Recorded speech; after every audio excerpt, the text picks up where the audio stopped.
All right, folks, let's dive into that Unit 10 Urinary System Reading Guide. We want to know some functions of the kidneys, and that is going to be the main function of the kidney is going to be filtering fluid from our bloodstream. Okay, we want to eliminate things from our bloodstreams like nitrogenous waste, like toxins, like drugs, things like that from our body. We're also going to be able to regulate aspects of homeostasis, including water balance, electrolyte balance, pH balance, blood pressure, red blood cell production, and we're also going to be able to activate vitamin D. We've got some major organs in the urinary system. We've got our kidneys, okay, which are pretty major.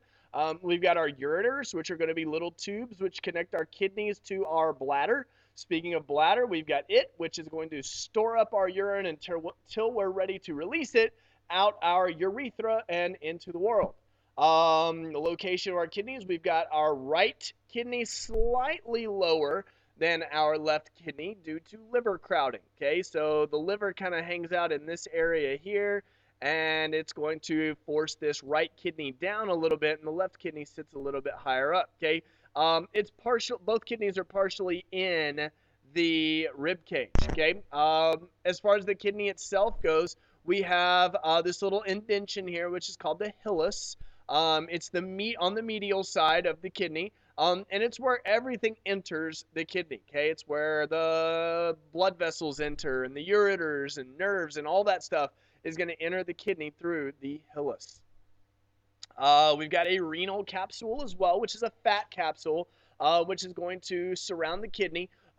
We want to have I'm sorry, so there's the renal capsule, then there's the adipose capsule, which is the fat capsule. We want to have that fat capsule because it's going to provide protection for our kidney. Okay, it's also going to plaster our kidney onto the back wall of our abdomen. Okay, so that fat is literally going to paste the kidney to the back of our abdominal cavity. The renal cortex is this yellow area on the outside of the kidney. Okay, it's not really yellow. It's just a way that we've highlighted it. We use this box here and this color to show you that this is the renal cortex. It's the outermost portion of the kidney. It's going to contain the blood supply that goes to each nephron. And you're probably wondering what a nephron is. Don't worry, we're going to get there. Okay. Also, the majority of the nephrons are found in the renal cortex as well. We've also got the renal medulla, which is deep to the cortex. It's going to contain some loops of Henle's, whatever. You don't know what those are yet. Actually, you do if you did the reading guide to begin with. But we're going to talk about them here shortly. This is also going to contain what we call the collecting ducts as well. Okay. In this area, you're going to find medullary pyramids. The medullary pyramids are these little triangular regions which are in the medulla. You're also going to find the renal columns, which are these little extensions of the cortex tissue which mash down in between the medullary pyramids. Lastly, we've got the renal pelvis, which is this green-colored area in the middle. This is where all the urine is dumped into the ureter. Okay, so we start to make urine in this outer area, then we dump that urine down into our ureters in the renal pelvis. Next, we have these little cup-shaped structures that attach to the medullary pyramids that are known as calyces. When you say calyces, that's a plural context for just one, which would be a calyx. Another picture. So let's dive into a medullary pyramid just a little bit more. Okay, inside the medullary pyramid, okay, you've got all of these tubes, okay, these tube-like structures that are called nephrons, okay, and the nephron, this is an extremely important idea for this unit, okay. We are going to focus on nephrons in this unit, okay. This is says it's the structural and functional unit of the kidney, and this is what's actually responsible for making urine, okay. Now, this can be kind of a tough concept to fully understand, so you want to make sure that you ask some questions in class if you have them, because it can be difficult to understand a nephron, okay? You got two main structures. You've got the glomerulus, which is where the filtration occurs, okay? Filtration is going to occur. You've got this little knot of capillaries, and then you've got the glomerular capsule around it. That's where the filtration is going to occur. Then you've got your tubule, okay, which is this whole big idea right here. and then that's where you're going to have the drainage and filtration take place. Okay, and we're going to break those areas down a little bit further as well. So we have that glomerular capsule, which is also known as Bowman's capsule. So you want to be familiar with both of those terms. Okay, those are going to surround the glomerulus, and it's going to be the beginning of the renal tubule as well. It says filtrate formed here is where you're going to pull stuff out of the blood. Okay, and we're actually going to pull a surprising amount of stuff out of the blood at the glomerular capsule as well. Okay, and we're going to get into that. So as far as the renal tubule goes, there's three portions of it. You've got the proximal convoluted tubule, which is closest to the glomerulus. Then you've got this big dip that goes down. That's called the loop of Henle. Lastly, you've got the distal convoluted tubule, which is furthest away from the glomerulus. So here goes your glomerular capillaries right here in the middle. Okay, they're just hanging out here in the middle. Blood's going to run into this.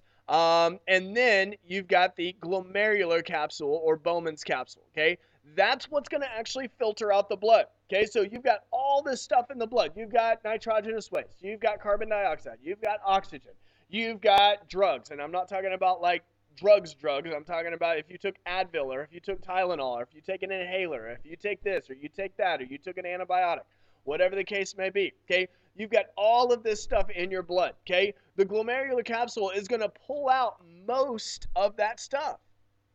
That sounds weird. It's going to pull out a lot of stuff, okay? We're going to talk about how we get it back, though, in a little bit, okay? Then we've got the proximal convoluted tubule, which is what's closest to the glomerular capsule. Its job is to secrete and reabsorb. Secrete, reabsorb, secrete, reabsorb, okay? You've got the loop of Henle, which is just going to reabsorb. And then you've got the distal convoluted tubule, which once again is going to secrete and reabsorb. What is it secreting and reabsorbing? All of that stuff that we pulled out of the glomerular capillaries. Remember how we said we pulled almost everything out of the blood? Well, now all of these areas are deciding what do we want to keep and what do we want to get rid of. It's like that show Hoarders, okay? We're on Hoarders. They take everything out of the people's house and they're all freaking out because, oh my gosh, it's all my stuff, you know? And then the little counselor says, okay, you got to make a keep pile and you've got to make a get rid of pile, okay? That's what these are doing, okay? They're making a keep pile and they're making a get rid of pile, okay? And everything that they're going to keep is going to be reabsorbed, and everything that they're going to get rid of is being secreted. Lastly, we've got our collecting duct, and our collecting duct is going to carry urine down to the renal pelvis, eventually into the ureters, and then on out to the rest of the world from there. Okay. Yeah. Nephrons can be named based on where they're located. If you have the entire nephron located in the cortex, it's called a cortical nephron. Okay. Most of your nephrons are cortical nephrons. Okay. If you have a loop of Henle that dips from the cortex down into the medulla, that's going to be known as a juxtamedullary nephron.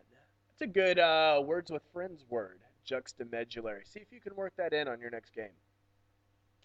Okay, so how do we get blood flow into all these areas? Okay, so it says blood's going to come in via the renal artery, which we talked about last unit during our cardiovascular practical. Okay, so it's going to come off the descending aorta. You go into the renal artery, and then you can enter the kidney. Okay, that's going to branch into the afferent arteriole, and the afferent arteriole is what's going to feed the glomerulus with blood. Okay, so the blood's then going to get wrapped up into that glomerular capillary where filtration occurs, and it's going to leave out the efferent arteriole. Okay, so we had descending aorta into the renal artery, into the afferent arteriole, which goes into the glomerular capsule. Once it goes into the glomerular capsule, then it leaves out the efferent arteriole. Okay, so boom, in there, afferent arteriole goes in. You got filtration happening. After it's all filtered, then you go back out the efferent arteriole. And then you're going to continue on into what's called the peritubular capillaries, okay? So remember how we were talking about all of our, so here's our glomerulus, and then the proximal convoluted tubule, and the loop of Henle, and the distal convoluted tubule, and we were talking about how there's all that secreting and reabsorbing which happens. Well, that's got to go somewhere. If something's going to be secreted out of the convoluted tubules, okay, it's got to go somewhere, okay? The place it's going to go to is the peritubular capillaries, okay? So the stuff that we're going to keep goes back into the peritubular capillaries, and the stuff that we're going to get rid of, body-wise, is going to stay in the convoluted tubules. Okay, now it can keep on doing this for a little while. It can say, oh, just like in the show hoarders, oh, I'm going to keep it. No, I'm going to get rid of it. No, I'm going to keep it. No, I'm going to get rid of it. Okay, until it goes into the collecting tubule, anything can happen. Okay, you can get rid of it or keep it or whatever. It's going to keep going back and back. Okay, then it says blood's eventually going to leave through the branched veins and eventually to the renal vein. As far as urine formation goes, this is going to occur in three processes. You've got the filtration and reabsorption and secretion, which we've been talking about. This is all going to happen at the glomerular capillaries. What's going to be filtered? Blood plasma without blood proteins or red blood cells. Okay, so that's going to include water and small solutes. Okay, you have to have a good blood pressure in order for this filtration to go right. Okay, if you have a low blood pressure, you're not going to be able to force things through that glomerulus into the glomerular capillaries, okay? If that's the case, then you're going to end up with a lot of stuff building up in your blood that you don't want. So most of the reabsorption is going to happen at the proximal convoluted tubule. However, it can happen all along. Remember, when it's reabsorbed, it's being reabsorbed back into the peritubular capillaries. Okay, that's the stuff that we're going to keep. The stuff that we're going to is going to be water, glucose, amino acids, and important ions. Okay, those are the ones that we're going to want to keep. Okay, we do want to get rid of some things, though. The things that we want to get rid of are not reabsorbed. Okay, those are secreted. Those are going to be gotten rid of. Okay, and that's going to include our nitrogenous wastes like urea, uric acid, creatinine. It's also going to you're also going to get rid of excess water. Okay, water that we don't need is going to be considered excess water, and then it's not going to be reabsorbed. That's what's going to give you the bulk of your urine. Okay, it says approximately 99% of filtrate is reabsorbed back into your blood. So remember how we talked about all that stuff that's being forced through the glomerulus, and then it's all going into the glomerular capillaries, and we said a lot of that stuff we take back. Only about 1% of it is actually gotten rid of.